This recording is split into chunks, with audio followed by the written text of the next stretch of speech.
Então, vamos lá, muito boa noite, vamos continuar aqui a matéria, tá? Eu vou passar para vocês, tá, inicialmente, algo que é sempre questionado pelos alunos. Eu até complementei o material, depois eu vou alterar ele no Eva, até deixar ele mais completo um pouco, diante das dúvidas que alguns alunos tinham, tá? E deixei o material até mais robusto aqui. Geralmente são coisas que eu falo em sala de aula, mas para não, né, como a gente não tem às vezes essa, né, pelo menos por hora a gente não tem esse contato, aí eu já coloquei, já enxertei no material, até para você sanar algumas dúvidas mais corriqueiras. Algo, então, a gente falou no recurso especial na aula passada, né, a gente tratou até da peça processual, e eu só vou chamar atenção para alguns pontos essenciais. Um deles é em relação a linha B do inciso 3 do 105 da Constituição, que trata do recurso especial. Ele diz, né, a ideia é essa: julgar válido, quando a decisão recorrida julgar válido ato de governo local contestado em face de lei federal.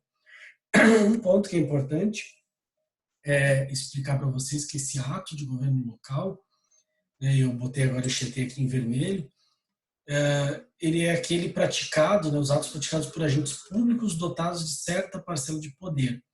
Não são atos normativos, então, por isso eu até botei aqui administrativo, né?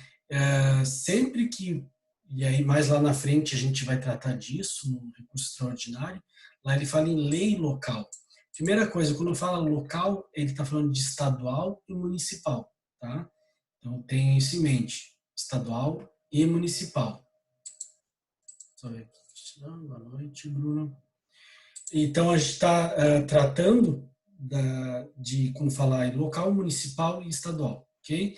Ato de governo são aqueles por governadores, prefeitos, secretários, diretores de órgãos públicos, o presidente da Celesc, da Casan, né, os reitores de universidade, né, por exemplo, da UDESC. Então, são atos administrativos, né, atos de governo. Então, eu botei alguns exemplos aqui das autoridades que podem, né, publicar esse tipo de ato, estadual ou municipal. É esse que, violando lei federal, você pode, né, utilizar dessa sistemática do recurso especial. Tá?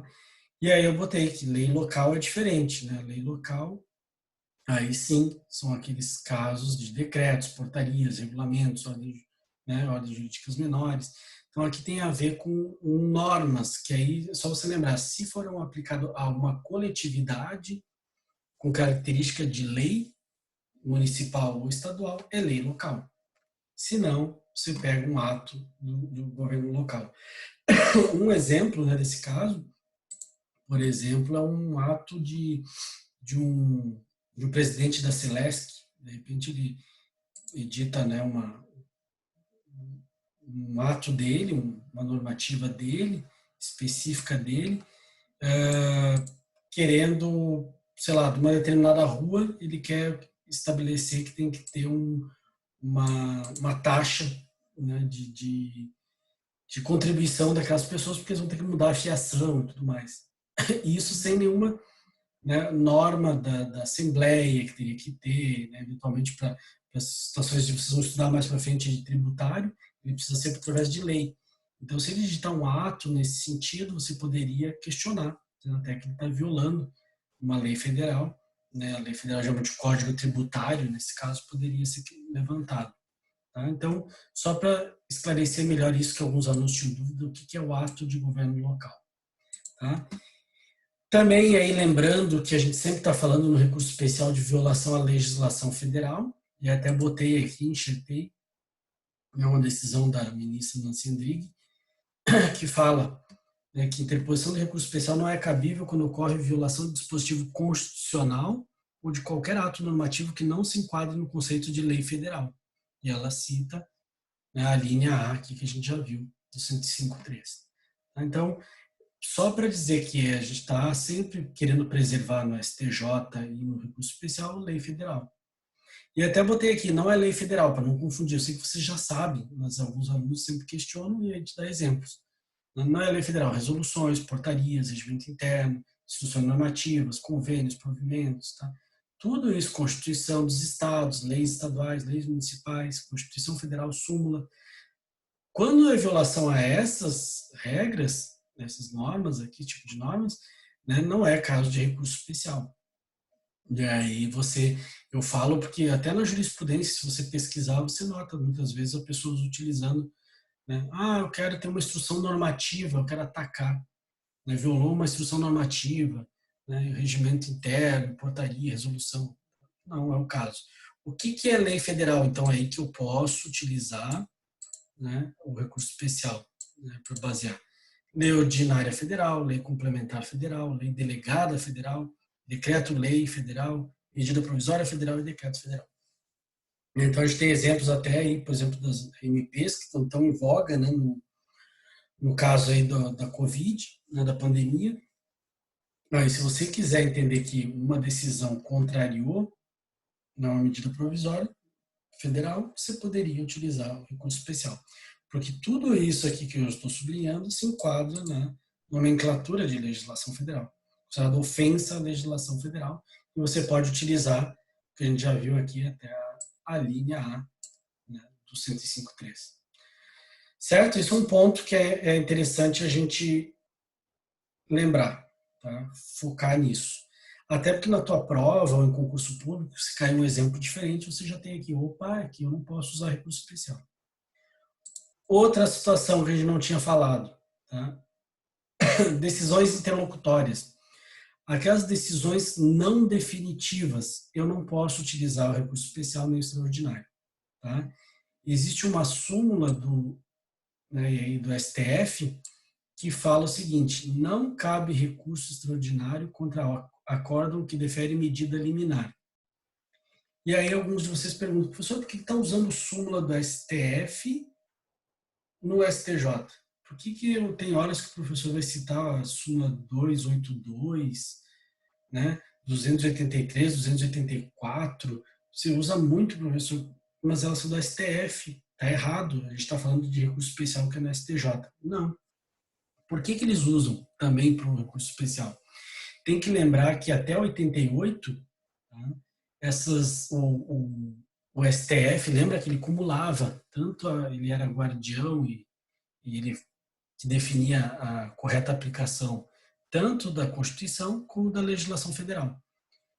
E aí, em 88, separaram, foi para o STJ. Só que essas súmulas que eu estou citando aqui, da STF, que aplica na STJ, elas foram antes dessa divisão.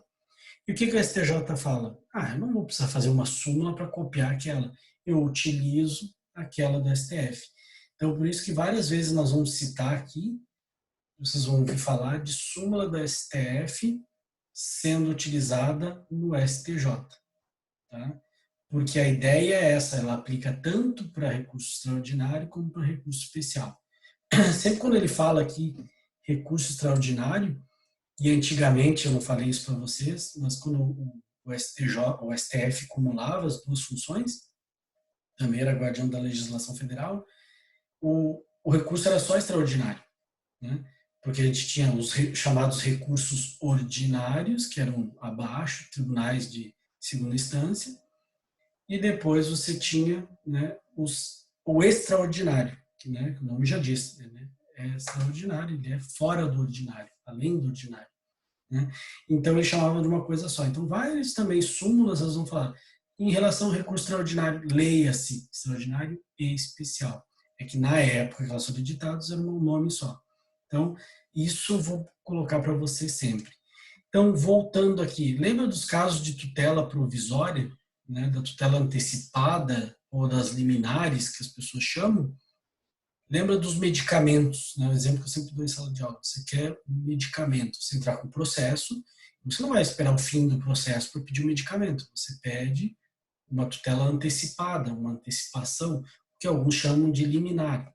Tá? Depois, na oitava fase, vocês vão ver que não está correto, né, chamar de liminar a tutela antecipada. São coisas diferentes. Né? E aí você vai ter uma decisão, um pedido desse de medicamentos, eu quero antes, é uma tutela antecipada. E aí você tem que lembrar que, nesse caso, se você não tiver negado, qual o recurso que eu vou utilizar, professor? O agravo de instrumento, lembra?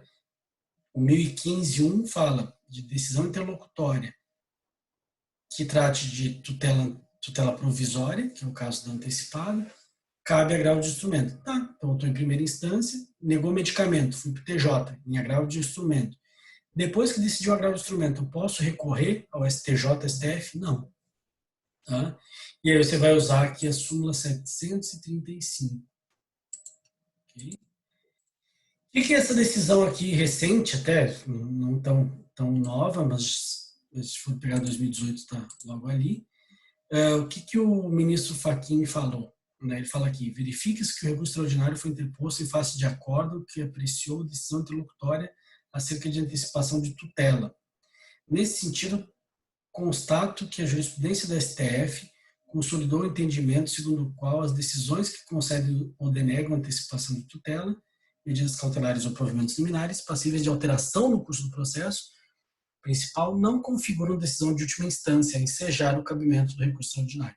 Então, lembre-se, ele fala, por que ele pega isso? Se a gente olhar aqui, lá no 105.3, que isso cabe depois para o extraordinário também, ele fala, cabe ao STJ as causas decididas, né, julgar em recurso especial, as causas decididas em única ou última instância. Ou seja, ele entende aqui, segundo eu colei para vocês essa decisão do ministro Fachin, que né, as decisões interlocutórias, elas não configuram decisão de última instância, a ensejar o cabimento dos recursos para os tribunais superiores. Então, por exemplo, alimentos, lá no NPJ, lá no nosso bom e velho Vietnã, né, você teve os alimentos, você vai entrar com o pedido de alimentos para uma criança, por exemplo, que precisa, e aí o juiz negou. O que você vai? Você vai agravar de instrumento, e a gente já viu que decisão de alimentos, né, aquela decisão que é liminar ali no início, cabe agravo de instrumento, se você se sentir prejudicado. TJ. E é isso, TJ, lá no final do agravo de instrumento, manteve. Não tem que dar alimentos, não. O que você vai fazer? Não tenho como ir para o STJ nem para o STF. A súmula 735, que é aplicável ao recurso especial. Possibilidade de impugnar ato decisório não definitivo via recurso extraordinário e especial. Lembre-se disso, portanto, né, depois do agravo do instrumento não tem como subir. Até porque, se você lembrar, o agravo de instrumento ele é interlocutório, né? O processo está correndo lá embaixo e logo vai ter a sentença. Aí ele vai ter que esperar a sentença, se o agravo não deu certo, esperar a sentença, depois apelar e depois, se for o caso, ir para STJ, STF. Ok? Espero que tenham captado essa ideia. Tá? As liminares, então lembra disso aqui. E tudo ele botou, antecipação de tutela, cautelar, liminares, todas aquelas que são provisórias não vão chegar, não vão conseguir subir para o STJ, STF. Então, tem que esperar a sentença. Ok? Isso aqui a gente já viu. Ok, certo. Eu botei aqui, colei até botei uma notícia para vocês que eu tinha comentado, falado. Peguei uma mais recente. Veja que somente 5 a 7% dos recursos especiais são conhecidos ou admitidos. Veja que difícil que é, né, você encaixar, você admitir. Estou falando só de admissibilidade, não falando nem de mérito. Só admitir um recurso especial. Acho que eu tinha até falado que era um pouco mais, que eu tinha pegado do anterior, o que saiu deles, tá? A estatística. Agora, a mais recente que foi divulgada é essa, 5 a 7. São conhecidos, são admitidos. No mérito, isso baixa para 2%. Tá? Então, só para ter uma ideia, para vocês verem como é difícil mesmo, e você, de repente, teve uma séria dúvida aí, certa dúvida em relação à matéria. Pré-questionamento, eu copiei aqui uma súmula 282 do STF, que, lembrando, não está errado, a pessoa não está louco, botou do STF, sendo que tudo no STJ. Ela é das antigas, na época que o STF fazia isso. E o STJ aplica. Então, é inadmissível o recurso extraordinário quando não ventilada na decisão recorrida a questão federal suscitada. O nome disso? Pré-questionamento. Tá? Então, o pré-questionamento está previsto na súmula 282. Você pode anotar lá. Certo? Lembra disso, tá? Ele é muito utilizado se você pegar hoje decisões do próprio STJ, muitas vezes ele nega, né, que existe pré-questionamento e cita a súmula 282 do STF. Porque ela diz que tem que sim, tem que ventilar na decisão ACO, essa questão federal. Certo? A gente já tinha falado disso. Falamos também da súmula 7, tá? Que está lá no material de vocês. O que eu incrementei aqui que eu achei legal? Vamos aproveitar aqui, que parece que pode ter uma... Fala, William. Deixa eu ver se eu consigo aqui te...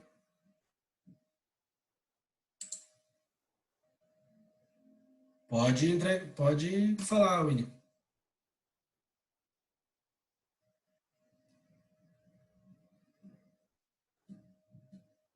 Ô, professor. Oi. Esses arquivos... Tá escutando? Esses arquivos aí... Aqui, né? Eles estão no EVA ou estão no Zoom? Tá, agora eu estou usando no Zoom, mas eles vão estar no EVA. Ele, na verdade, é o mesmo material que eu botei no EVA, só que eu vou substituir agora, depois da aula, eu vou substituir aquele que está lá, que fala dos recursos para o STJ e o STF, tá? Ele tem essa nomenclatura. Eu vou tirar o que tinha antes e botar esse que está um pouquinho mais, vamos dizer assim, mais completinho. Aí tu pode baixar lá. Ah, não, beleza, porque eu estava dando uma olhada ali. O último que foi postado foi no dia 11 foi da semana passada. Isso, é. Beleza. Daí eu incrementei. Não, tranquilo. Valeu. Valeu, professor. Um abraço. Tá? Então, ali só para situar vocês, e a ideia foi essa, né? Diante de algumas perguntas dos alunos, aí eu coloquei, né, enxertei mais isso. E era, como eu tinha falado antes também, coisas que eu falo em sala de aula, e os alunos anotam até para a gente interagir. E aí, como às vezes vocês, alguns não estão assistindo, né, aí já boto no material para não ter erro, para ficar isso para sempre. E é legal que isso vocês vão poder utilizar até se vocês forem advogar, estudar para concurso, porque são coisas novas, tá? São coisas recentes e coisas que costumam cair.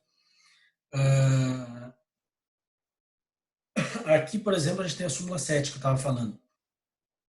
Lembra que lá no meu recurso especial, na minha peça, estou até mostrando aqui para vocês, se vocês lembrarem, tinha um tópico sobre pré-questionamento. Aqui, ó, pré-questionamento, súmula 211 da STJ, aí eu falo, desculpa, não, na aplicabilidade da súmula 7.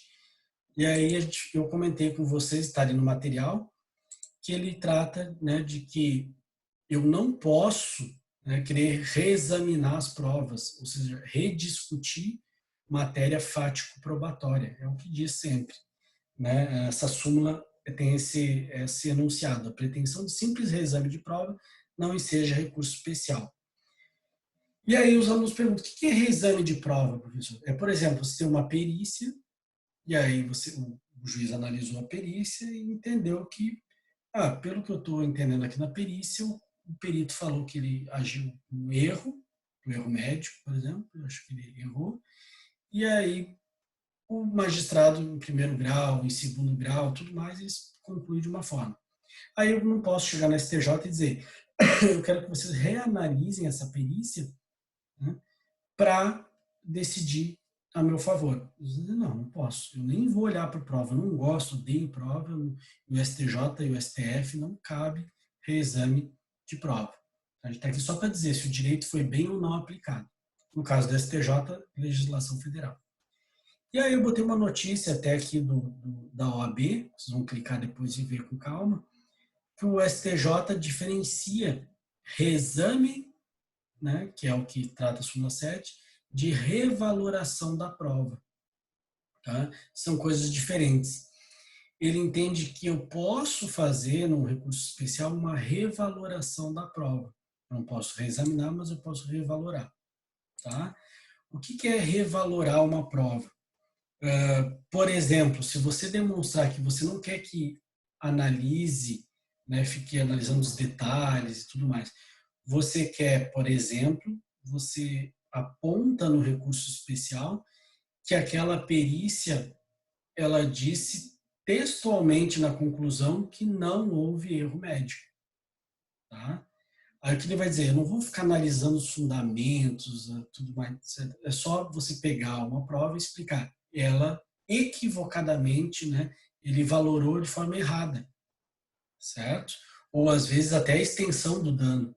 Ele disse que tinha que dar todos uma indenização de 100%, de tantos, porque o perito concluiu isso. Ele não quer que reexamine detalhes, mas você vai apontar que houve um erro na leitura, tá? Em simples leitura ali, como se fosse um erro material, algo do gênero, né? Você vai apontar ali e isso chama revaloração da prova. Nesse link que está aqui com vocês em azul, que eu estou sublinhando, ele tem várias situações que ele fala de revaloração de prova. Tá? Então, você vai poder olhar os casos que ele aceita. Tá? A revaloração pode, reexame não. Outro caso também que é comum vocês verem no STJ é em relação a valor da indenização. Alguns chegam ali e dizem, professor, mas eu dei um dano moral de inscrição indevida de 100 mil contra o meu cliente. Será que eu posso subir para o STJ e não vai dizer que é a súmula 7? Quero reexaminar as provas e tudo mais. O STJ já disse que não. Em relação a valores de indenização, ele pode mexer sim. Isso porque tem no Código Civil existe a questão do enriquecimento ilícito. Você já deve ter ouvido falar, a gente até já estudaram. E o enriquecimento ilícito, ele é vedado. Então, você pode até apontar a violação, claro, você vai pré-questionar isso, né? Mas pode levantar no teu recurso especial dizendo, olha, o valor, de repente até que o Tribunal de Justiça fixou, é absurdo, 100 mil, sendo que a própria jurisprudência da STJ fala em 10 mil ou 20 mil. Então, você pode até fazer aqui dissídio e explicar que a readequação da indenização não cai na súmula 7. Tá? Isso é só um detalhe para você não esquecer. O resto aqui a gente já tinha comentado. E vamos no trâmite, tá? Então, só alguns detalhes ali que eu enxertei, para vocês dar uma lida depois com calma, e vão entender, porque eu já quero entrar em seguida no recurso extraordinário. O que faltou a gente falar na aula passada? Do trâmite do recurso especial.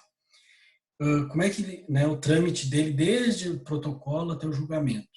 Primeiro, o protocolo vai ser perante o presidente ou vice-presidente, nós já falamos isso, tanto que a minha petição, lá da Lígia, está aqui, ó, vice-presidente do Tribunal de Justiça. Eu já sei que é para ele, direcionei para ele.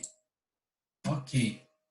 Protocolar. O que ele vai fazer? Ele vai intimar para contrarrazões. A parte recorrida vai apresentar em 15 dias as contrarrazões.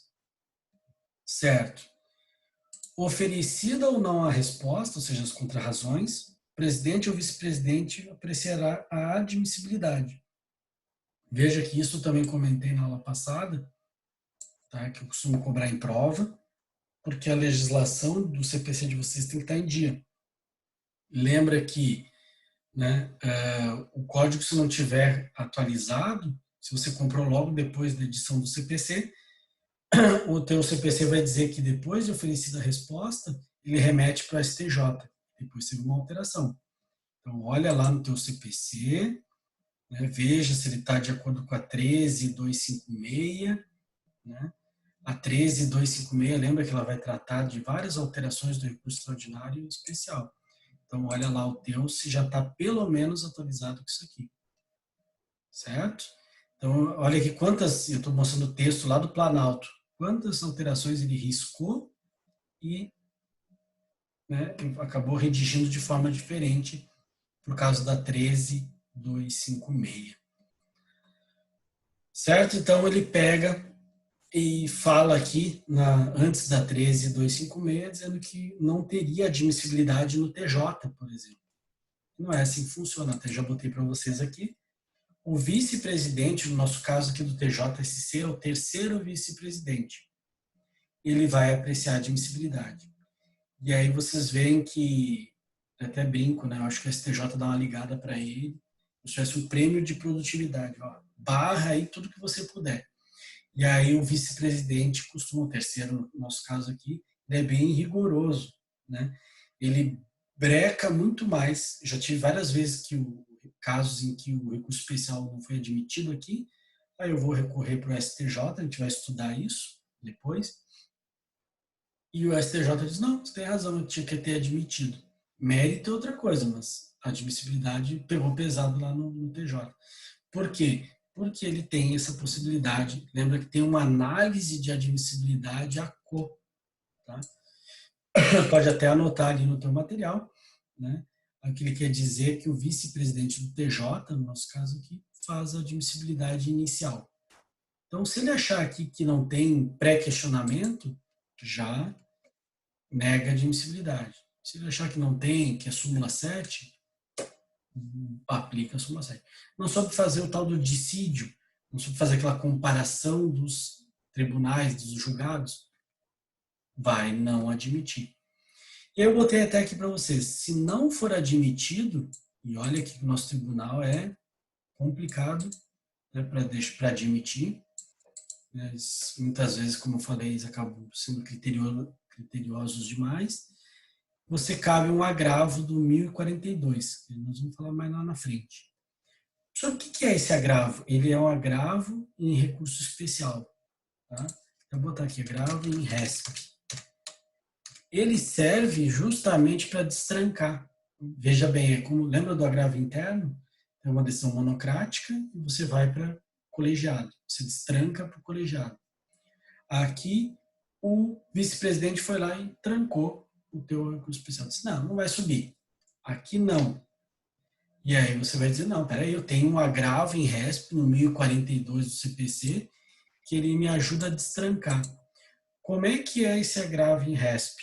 Tá? Ele vai fazer com que você diga, não aceito a sua decisão, você nem é competente para isso, e aí ele é obrigado a já remeter para a STJ. Então vai chegar na STJ, nós vamos falar disso mais para frente, um agravo em RESP, ele já sabe, pô, o tribunal acuou, o TJSC, por exemplo, negou a admissibilidade, disse que não pré-questionou. E aí, nesse agravo em RESP, você vai dizer, pré-questionei sim, e você vai atacar a decisão do TJ, vai dizer que errou e que você tem direito à análise do seu recurso especial, tem que ser admitido. Então, já deu para entender que o agravo em RESP é para destrancar, né, algo que foi trancado no tribunal. E se for admitido? Opa, consegui, encaixou. Né? Peguei duas hipóteses aqui. Não admitido, usa o agravo em RESP, que a gente vai estudar mais para frente. Se for admitido, já marca uma festa, porque é uma grande vitória que você teve. Você está entre os... Né, se pegar ali, eu botei 5% a 7% no STJ. Né? No nosso TJ, que deve ser 2%, 1% que é admitido. Foi admitido, ótimo, belo recurso especial, né? Eles vão ter que remeter ao STJ o teu RESP. Tá? Então, isso é o que a gente busca sempre. Por isso que tem que cumprir detalhadamente, né, todos aqueles requisitos do teu recurso especial. Então, preencher com calma e etc. Né, pegar modelos ali, todos os pontos que são necessários preencher. Um detalhezinho que você fizer errado, caixão para o BILI. Tá? Então, nesse caso aqui, você já pode, né, marcar um camarote no P12 ali para ficar felizão, comemorar que você conseguiu encaixar um recurso especial que é tão raro. E aqui dentro como eu falei, do STJ, o julgamento tem de acordo com o regimento interno. Tá?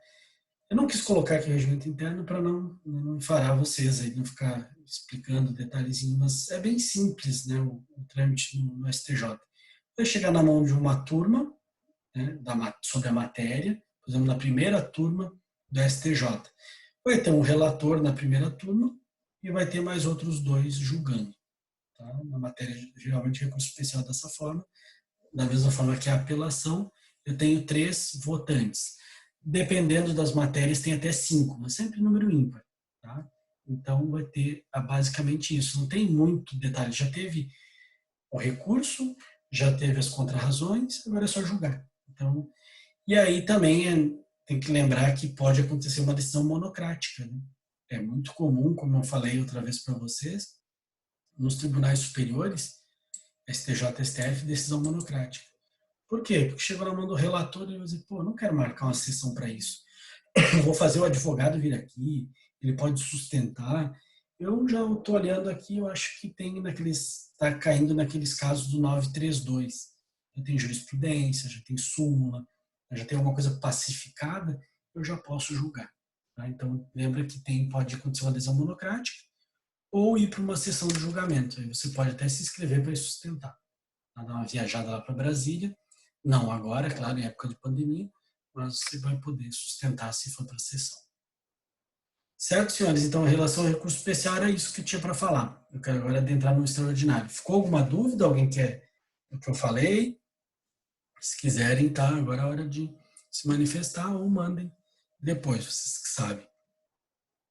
Então, se ninguém questionou isso, a gente tem o especial já como lecionado. Vamos para o extraordinário. E aí lembra que especial STJ, extraordinário STF. Eu nunca me esqueço que eu tive uma professora lá na Federal que ela ensinava o contrário. Ela explicou, começou a explicar, eu já fazia estágio, ela começou, curso especial, que é no STF, extraordinário no STJ. Eu falei, meu Deus, acho que é o contrário, mas eu fiquei naquela, vou esperar o que ela vai falar. Aí no final, metade da aula, eu levantei a mão e disse, professor, não é o contrário? Daí indaguei, e ela disse, realmente. Tadinha, tá bem velhinha. E aí pegou e deu, claro, não se faz isso, né? Jamais ela disse, então troquem, tudo que eu falei para um, considere para outro e para outro. Né? Imagine que beleza, né? Que beleza de entendimento que eu tive daquela aula. Então, recurso especial é para STJ. Extraordinário, vamos lá. O que é o recurso extraordinário? Ele é próximo, parecido à definição com o especial, só que a matéria é constitucional. Tá? Então, é isso que a gente tem no nosso caso aqui do... Opa! Bem isso, imagina o caos, né, que ficava na minha cabeça depois, eu dizendo tudo que eu falei para um, considera para o outro. E então, o recurso extraordinário, o que ele fala aqui? É a correta, o objetivo do extraordinário é a aplicação, né, do correto entendimento, da correta aplicação da Constituição. Né? Você pegar um caso específico, um caso do teu cliente, entender que houve uma violação à Constituição, e aí você vai e reclama, né? Você vai direto com o recurso extraordinário, depois da segunda instância, você interpõe o teu recurso extraordinário. Então, é simples de identificar na hora da prova, eu até fico às vezes abismado, porque o aluno eu coloco ali, e a decisão do TJ, da primeira Câmara Civil, violou o artigo 5º da Constituição. Que recurso você utiliza? Bota recurso especial. Não, né? Constitucional. Falou em constitucional, é STF, é extraordinário. E aí, vamos lá. A gente tem o 102. O especial era no 105. Aqui eu estou no 102, da Constituição. É por isso que eu falo, usa a Constituição para a prova. Compete ao STF a guarda da Constituição. Ok. Inciso 3. Julgar mediante recurso extraordinário as causas decididas em única ou última instância quando a decisão é recorrida. Então, lembra de novo, eu vou estar em tribunal de segunda instância. Para eu pular para o extraordinário, eu vou ter que subir o nosso degrau. Primeira instância já foi, segunda instância já foi, e eu quero reclamar da infração à Constituição. Então, você vai usar o extraordinário. Quando a decisão recorrida contrariar dispositivo da Constituição, esse é o mais comum, né? Esse é o mais comum que você vai ter. Basicamente, 95% das vezes é isso, tá? Violou, sei lá, uma decisão do TJ que não foi fundamentada. Eu pego o 93 da Constituição, que fala que as decisões têm que ser fundamentadas. Opa, recurso extraordinário. Né? Claro que sempre tenta pré-questionar, né? Você vai ter que pré-questionar. Certo? B, declarar a inconstitucionalidade de tratado ou lei federal.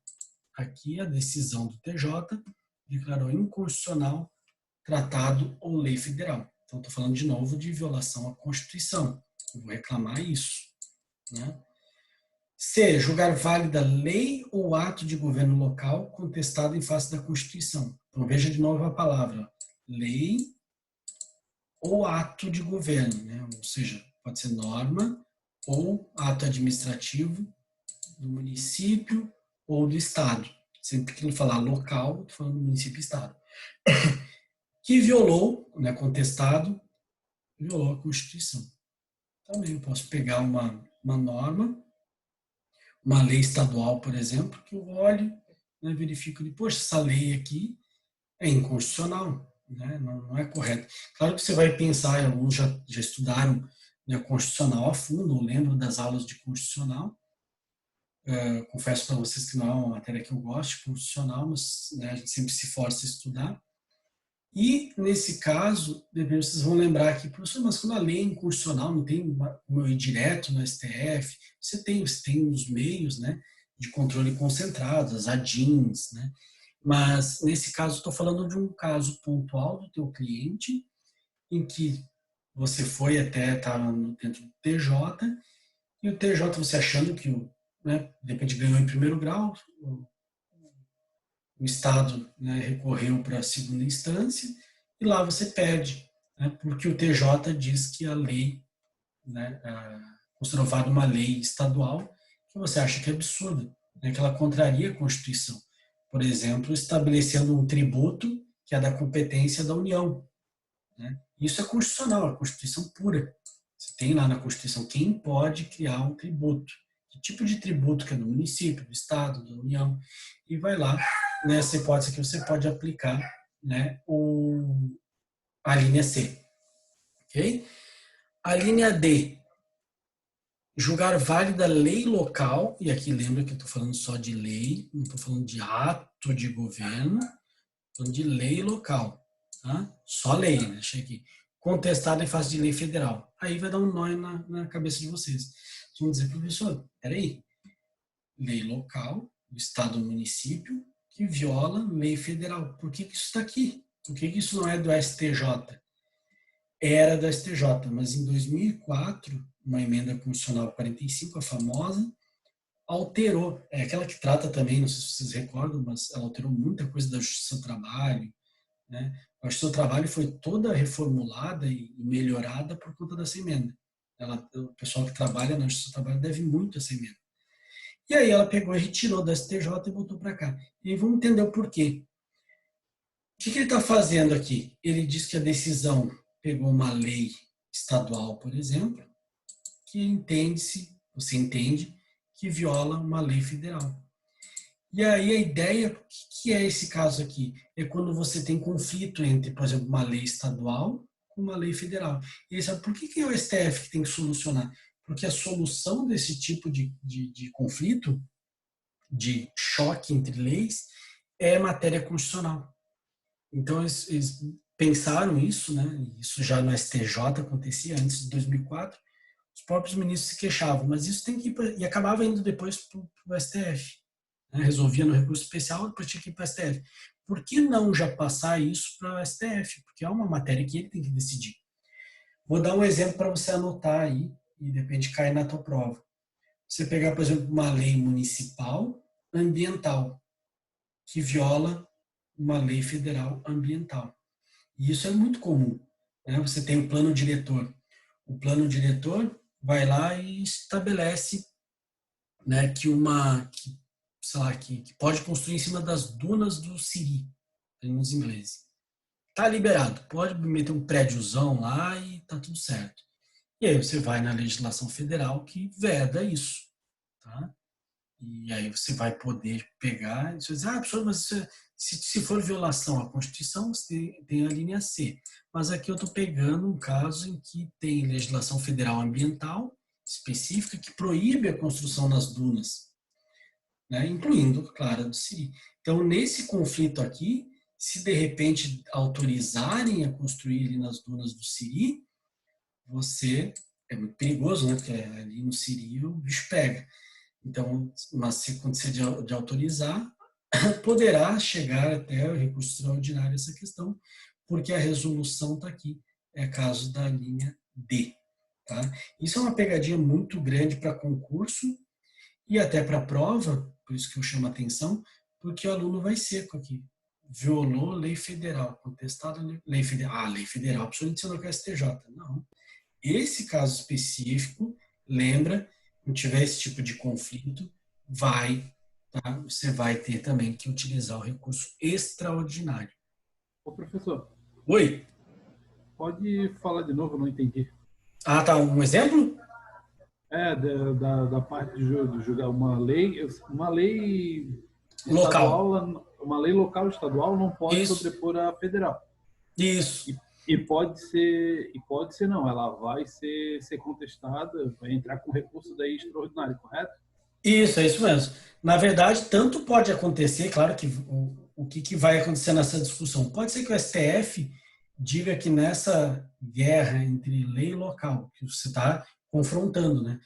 O que diz ali a decisão recorrida, julgou válida a lei local, né? Uma lei local dizendo que, por exemplo, pode construir nas dunas, pegar como eu falei ali, o plano diretor, que é uma lei municipal, e vai dizer, poxa, ele né, a decisão do TJ diz que pode construir ali. Plano diretor, lei municipal. Só que daí eu vou lá e vou entrar com o recurso extraordinário dizendo absurdo, porque tem uma legislação federal que sobrepõe, ela está acima e veda isso. Claro que tem algumas questões que pode dar razão dizendo que a lei local prevalece e algumas que a lei federal prevalece. Vai depender da matéria, isso daí vai ter que ser estudado, né? E o STF, em recurso extraordinário, vai poder dizer quem tem razão. Mas é uma das armas que eu tenho, né, para quando tiver choque entre leis locais, seja estadual ou municipal, né, que contrariem legislação federal, tá, eu vou ter que mandar para o STF, porque essa solução ela vai sempre ser dada, ela vai sempre ter solução dentro da Constituição. Tá? Então, essas são as situações que, né, surgirem casos assim, você vai ter que, né, municipal contra federal, estadual contra federal. Sempre que tiver essa divergência, você vai ter que solucionar através do recurso extraordinário. E não um recurso especial, como até hoje você vê casos de advogado errando. Tá? Ele pega uma lei municipal ou uma lei estadual e só pelo fato de contrariar uma lei federal acha que é caso de recurso especial, não é. Tá bom? Então é isso que, para você entender direitinho que nessas hipóteses você tem que utilizar o extraordinário. E agora nós vamos adentrar num ponto que é mais complicadinho né, de alguns alunos entenderem, que vem aí além de você ter que apontar uma linha, né, além de ter que demonstrar o que a gente vai ver aqui na sequência, o tal do pré-questionamento, que também existe para né, os casos do especial do extraordinário. Como que eu falei, pré-questionamento é para tudo que, quando for para o Tribunal Superior, tem que ter pré-questionamento. Aí surge o tal da repercussão geral. Veja aqui que fala o parágrafo 3º do 102 da Constituição. Diz aqui, no recurso extraordinário, o recorrente deverá demonstrar a repercussão geral das questões constitucionais discutidas no caso, nos termos da lei, a fim de que o tribunal examine a admissão do recurso, somente podendo recusá-lo pela manifestação de 2/3 dos membros. Vamos lá, aí eis que surge a tal da repercussão geral. Eu até botei aqui né, foi incluído também com a emenda constitucional 45, e eu até comento aqui que eu achei que é um absurdo, né, eu ainda acho até hoje, que deveria ser revogado. E qual foi a ideia da repercussão geral? Eles disseram assim, poxa, está subindo muito recurso extraordinário. Vamos criar mais um filtro. Um filtro não que seja objetivo, igual pré-questionamento, né, apontar norma violada, tempestividade, preparo. Vamos criar um que seja subjetivo, um pouquinho mais subjetivo, até para tentar brecar um pouco mais o extraordinário. Então, assim, se o especial já é difícil, o extraordinário é mais ainda. Porque criar essa figura aqui. O que é a repercussão geral? Está aqui, ó, mais para baixo eu falo. Né? Ela é, na verdade, o objetivo né, do repercussão geral é que você demonstre que não é um caso pontual, não é um interesse meramente individual. Essa matéria de direito, essa matéria constitucional, ela tem importância para toda uma coletividade.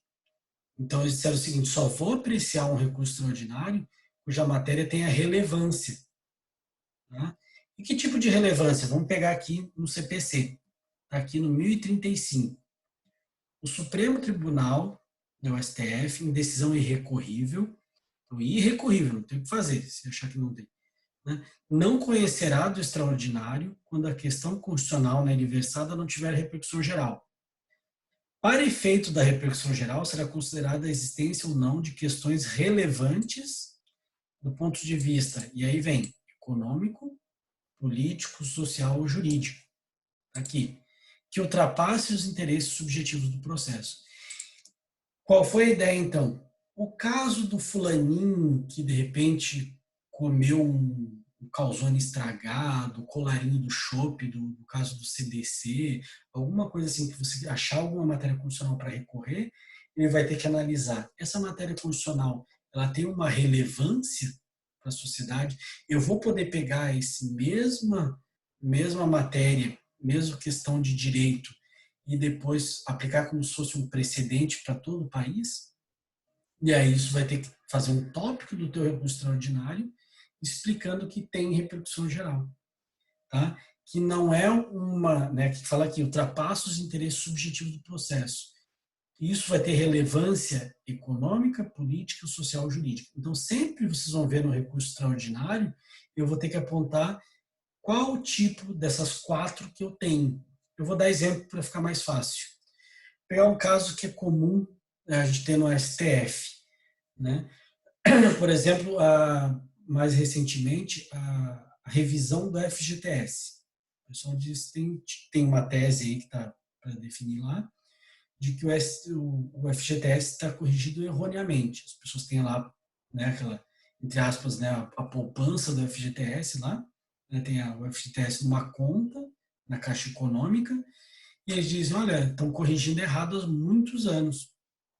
Tá? E isso tem que ser feito de uma outra forma. O governo está roubando, ele está, né, no sentido, né, popular de se dizer, está se apropriando indevidamente de valores. Eu tenho 14 mil lá no FGTS, tinha que ter 16.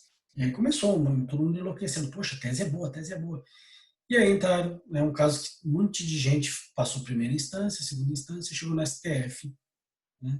E aí você tem que explicar repercussão geral de que tipo nesse caso? Pode pensar aqui, ó, econômico. Por que isso, professor? Que vai impactar, eu tenho que pensar nisso, mostrar para o juiz, né, no caso os ministros, eu vou ter que mostrar para eles. Essa decisão tem relevância, essa matéria de direito, desculpa, porque vai impactar em toda a economia. Imagina, se eu reconhecer que tem que corrigir daquela maneira, de 14 mil para 16, toda a população vai criar um precedente para poder, isso vai impactar na economia do país. Né? Lembra a Caixa Econômica, o Banco Público, etc., isso vai acabar sendo do governo. Então, tem relevância do ponto de vista econômico. O FGTS tem qual outra relevância? Social. Né? Também vou explicar, né, que do ponto de vista, né, da sociedade, isso vai impactar toda uma sociedade, porque milhões de pessoas contribuem para o FGTS. Sacaram? Tá? Isso é a questão da repercussão geral. É algo a mais que os advogados têm que ter. Isso vocês vão estudar, por exemplo, na trabalhista, o recurso de revista, que também é para o TST, lá para o Tribunal Superior do Trabalho, eles também criaram uma espécie de repercussão geral. Tá? Agora nem me lembro do nome de cabeça, mas é como se fosse uma repercussão geral. Tá? Para justamente é mais um filtro, mais uma forma de dizer, não, peraí, não é o casinho não é o casinho muito do colarinho do chopp, aqueles casinhos que não tem tanta relevância, que você vai subir. Eu tenho que demonstrar que não é só o meu cliente que vai ser afetado por essa matéria, por essa inconstitucionalidade que eu estou levantando, por essa ilegalidade. Tá? Isso, lembra, não tem no especial. No recurso especial não precisa. Tá? Para você ter uma ideia, no recurso especial já chegou no STJ esse caso que eu falei ali do colarinho do chopp. Né? Já chegou lá, eles decidiram como é que pode ser, que os 300 ml inclui colarinho, né? Porque é CDC, basta você perguntar, por isso que eles perguntam muitas vezes, com colarinho ou sem colarinho? Né? E aí, se quer 100, eles vão ter que botar 300 ml só de líquido. Não, eu quero colarinho, então inclui, né? Eu não posso exigir que o líquido atinja 300 e mais o colarinho. Então tem essa discussão boba, sei que é besta, mas já chegou lá. Ok? Então, para você ter uma ideia, né, esses casos aqui, você vai ter que demonstrar. Vamos pegar um outro exemplo, porque de repente ainda não está claro para vocês. Cerceamento de defesa. Eles julgaram um processo meu sem perícia. Um caso de pegar ali de erro de construção. Tá? é um caso específico, construíram erroneamente um prédio e criou um dano. Eu fui lá e já o juiz foi lá, julgou sem perícia. Pô, mas como é que um erro de construção precisa de perícia? Mas passou em primeiro grau, segundo grau confirmou. Não, pode julgar sim, tem documento suficiente, já vou julgar. Cerceamento de defesa, eu pedi a perícia e eles negaram. Isso é a violação à Constituição, que lembra que a ampla defesa está na Constituição, né? E artigo 5º, inciso 55, você vai levantar isso, e aí tem o capítulo da repercussão. Vai ser fácil de você argumentar. Você vai dizer que tem repercussão geral do ponto de vista jurídico. Sacaram? Então, isso é, por um lado, dependendo da questão da matéria, você vai poder, é só encaixar um deles. Último exemplo. Então, se não disser, pô, ficou a noite toda dando exemplo, mas acho que isso facilita para vocês. Professor, Oi? esse caso aí que o professor falou do contra a construtora, um exemplo que deu, né? Não é especial isso? Porque Não, é o que eu falei. Se negar, por exemplo, a questão da prova pericial, aí é um cerceamento. Claro que se tiver matéria, se você vislumbrar, por exemplo, a violação a uma lei federal, você pode fazer tanto o especial quanto o extraordinário. Mas é caso típico de partir para o extraordinário, porque está na Constituição, né, que ele precisa, né, fornecer todos os meios de defesa, ampla defesa, né, e o contraditório. Então, a partir do momento que ele te nega a produção de uma prova que é fundamental, você pode argumentar, nesse meu caso, estou falando, no artigo 5º, inciso 55. Né? Claro que nada impede de você também utilizar o especial, como eu falo. Eu entendo que tem a norma do CPC, que trata da prova pericial, e eu acho que ela foi violada. Utiliza também, faz o especial, extraordinário. Mas, né, nesse caso, eu estou partindo do pressuposto que é uma violação mais grave à Constituição. Nesse caso aí, então, o professor falou, é porque eu entendi que, sim, pelo menos eu entendi que se tratava de especial, porque não tem a ver com uma coletividade, tem a ver só com um indivíduo, então se torna especial. Não é, porque... que eu entendi. Ah, tá, não é. Até bom a tua pergunta para eu voltar nisso. Né? O que ele quer? Embora seja um processo, um recurso, tanto especial quanto extraordinário, ele vai ser aplicado para o caso do meu cliente, sempre. Tá? Só do meu cliente. Só que o que ele quer é que você demonstre que a matéria de direito, ou seja, a ofensa à Constituição, ela tem uma relevância grande. E aí já pensando, e a ideia é essa, pensando num precedente para outros milhares de pessoas. Então, você tem que sempre demonstrar que aquele caso ali do teu cliente, de violação à Constituição, embora, claro, na hora de julgar ele, o STF vai estar beneficiando só o meu cliente da construção, só aquele caso dele. Mas o que ele quer é evitar, e quando eles criaram a repercussão geral, eles pensaram nisso, é evitar que matérias bestas, assim, que não tenham pelo menos uma dessas 4 relevâncias, não cheguem até o STF. Eu acho absurdo. Eu acho que teve violação da Constituição, não interessa se tem repercussão geral ou não. Mas eles criaram o que eu acho que é muito subjetivo.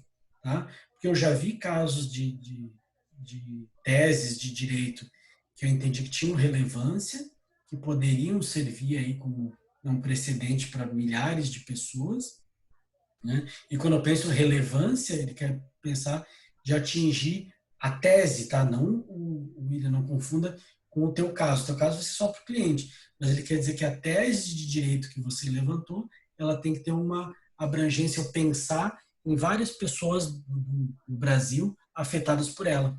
Então, nesse caso, por exemplo, de negativa de prova, é fácil de eu justificar. Imagina, se eu entender que o TJ agiu certo, ao não produzir aquela prova pericial, no caso, eu estou criando um precedente perigoso.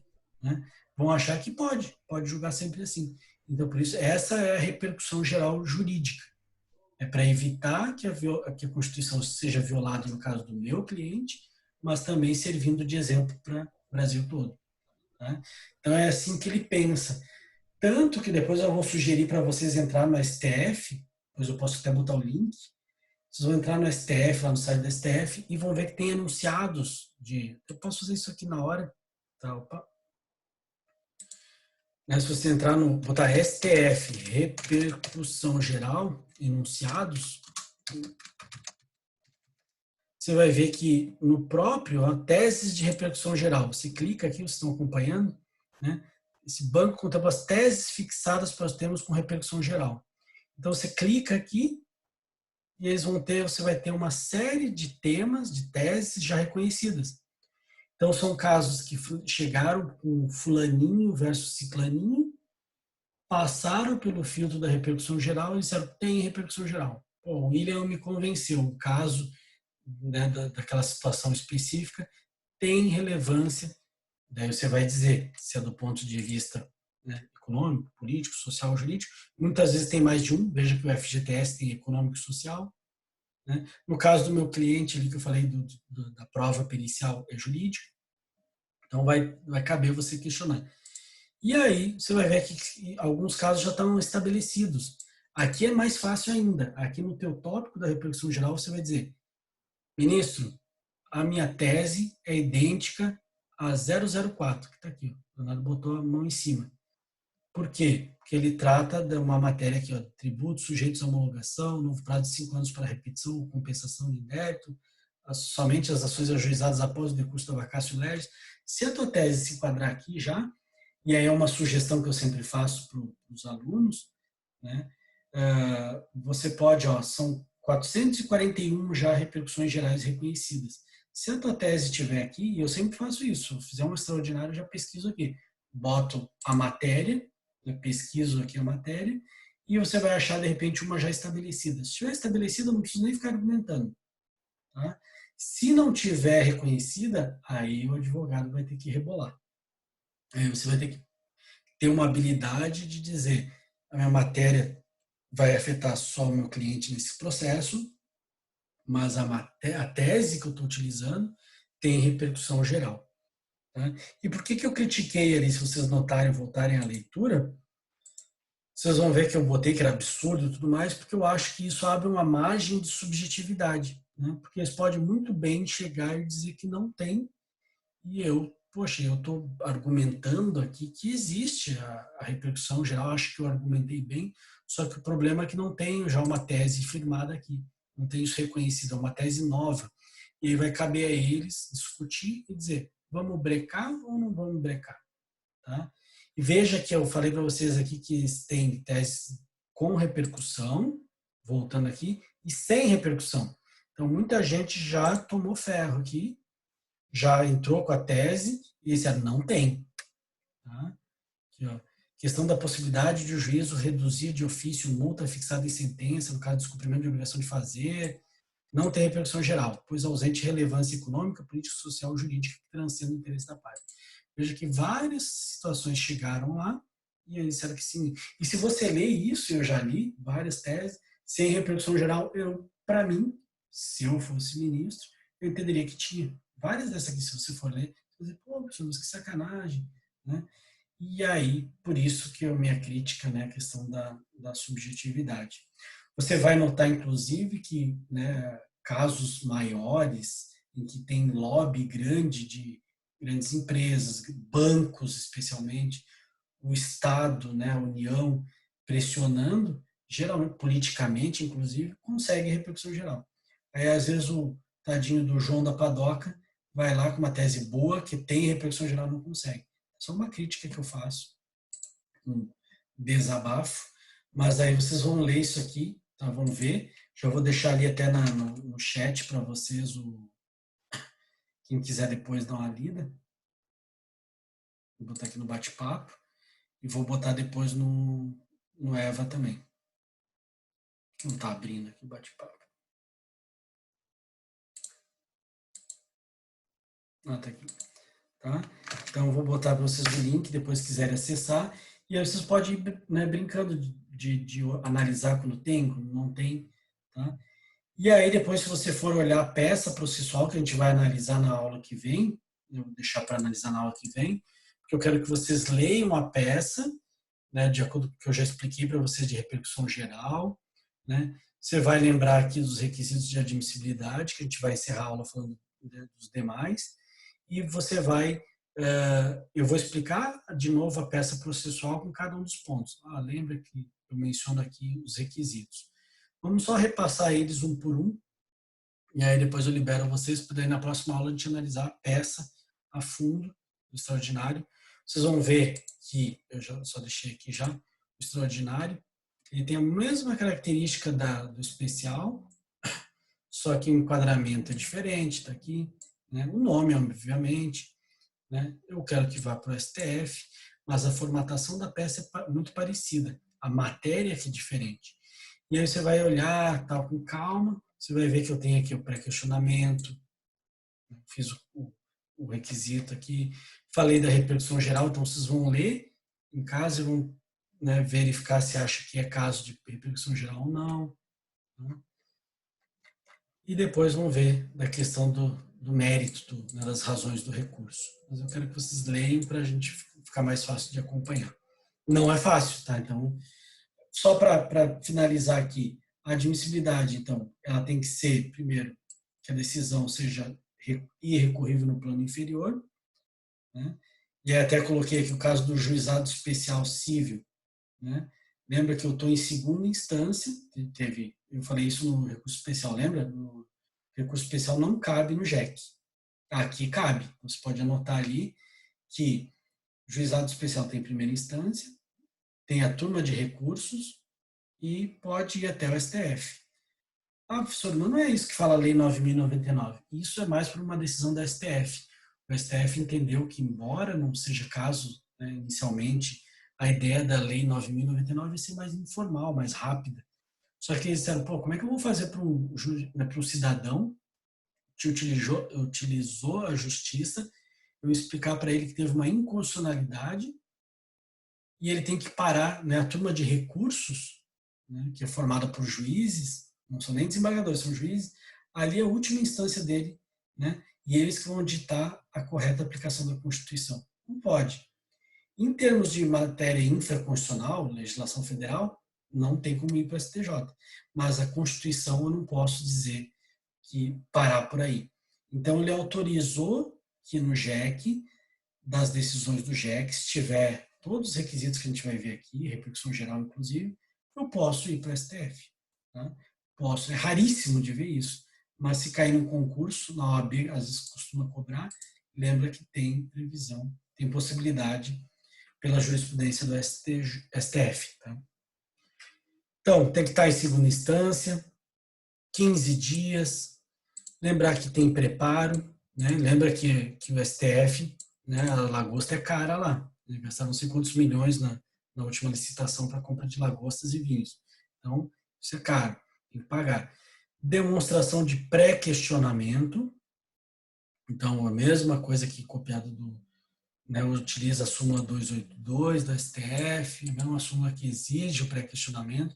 Por exemplo, eu não posso citar uma matéria, uma infração à Constituição, sem ter levantado isso no TJ. Para isso serve você utilizar os embargos declaratórios, até se necessário. Opa, eu quero ir para o STF e o TJ silenciou. Eu preciso disso. Que mais? Apontamento da norma constitucional violada, por óbvio, você não pode chegar e dizer, E aí só entra um detalhe, tá? Anotem aí. Quando fala norma constitucional, entenda-se que inclui também os princípios constitucionais, tá? Lembra que os princípios constitucionais também são normas. Então, muitas vezes são citados princípios e os alunos acham que não vale para nada. Lembra que princípio é norma. E se for um princípio constitucional, você vai ter que usar o recurso extraordinário e botar, né, violação do princípio constitucional. Repercussão geral. Né? A repercussão geral, acabamos de falar delas. Né? Você vai ter que fazer uma preliminar formal fundamentada. Né? Vai ter que explicar direitinho que existe uma dessas aqui. Tá? Econômico, político, social, jurídico. Certo? Um dos casos, por exemplo, que provavelmente vai chegar no STF com repercussão geral é a questão né, dos direitos dos animais sencientes, né, em relação a alimentos, por exemplo, já tem sido suscitado em primeiro grau, segundo grau, e dependendo do tribunal, cada um entende de um jeito. Né, porque são animais domésticos, que muitas vezes fixam guarda, visita, E aí, cada vez mais, né, a população muitas vezes não tem filho, independente de ter ou não, o animal de estimação acaba sendo como se fosse, né, um membro da família. Então, e quando há um divórcio, por exemplo, aí, várias vezes vocês vão ouvir falar, né, em guarda, visita, briga por quem fica com isso, com aquilo, com o cachorrinho, etc. E agora tem gente, inclusive, pedindo alimentos. E aí se pergunta, é dia de família? Vai para a vara de família? Vai para a vara civil? E cada juiz está entendendo de um jeito diferente. Tem juiz que diz que é família sim, tem outros que diz que não. Esse é o tipo de matéria que pode chegar ao STF em recurso extraordinário. Tá? E aí vai dizer qual tipo de relevância, né? Vai ter relevância especialmente social, né? Tem a ver com uma característica da questão da sociedade, né? Mexe, né, com toda uma sociedade, pelo menos um aspecto grande da população, e pode ser considerado como relevante. Tá? E até eventualmente jurídico, né, a questão dos alimentos, então, uma matéria especificamente de uma lei, né, e vai ter relevância jurídica. Então, você pediu ou não alimentos. E em relação, então, à admissibilidade, são esses os requisitos. Tá? Os efeitos, da mesma forma que o especial, é só devolutivo. Para pedir o suspensivo, você vai ter que fundamentar e muito bem. Tá? É raríssimo de acontecer um efeito suspensivo. A ideia é, poxa, você já passou primeira instância, segunda instância, você vai para a terceira instância, ou seja, superior, tribunal superior, não há que se dar efeito suspensivo. O 1029 do CPC, a gente for pegar aqui, ele diz, né, o pedido de concessão de efeito suspensivo, a recurso extraordinário ou especial, poderá ser formulado por requerimento dirigido. E aí ele fala aqui, né, como que a gente vai ter que fazer, a quem a gente vai fazer esse requerimento. Tá? E aí eu tenho que, obviamente que a ideia é que eu demonstre aí que tenha um fumus boni iuris e um periculum in mora. Tá? Você vai ter que sempre demonstrar que você tem probabilidade do direito e etc. Mas isso é um papo que a gente vai tratar na próxima aula.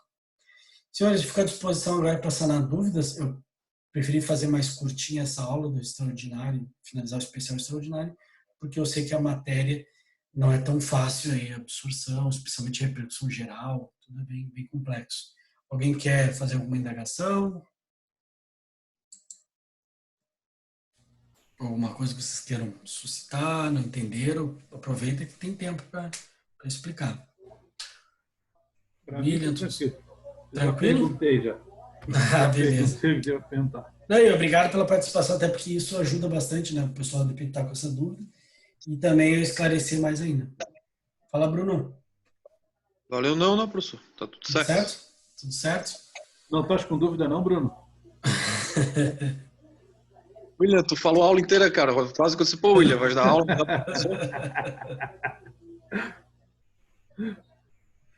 Então tá, senhores. Eu vou só encerrar aqui a gravação e fico ainda à disposição, se tiver alguma dúvida. Beleza, um abraço, professor. Boa semana aí. Boa semana para todo mundo. Limpa as mãozinhas.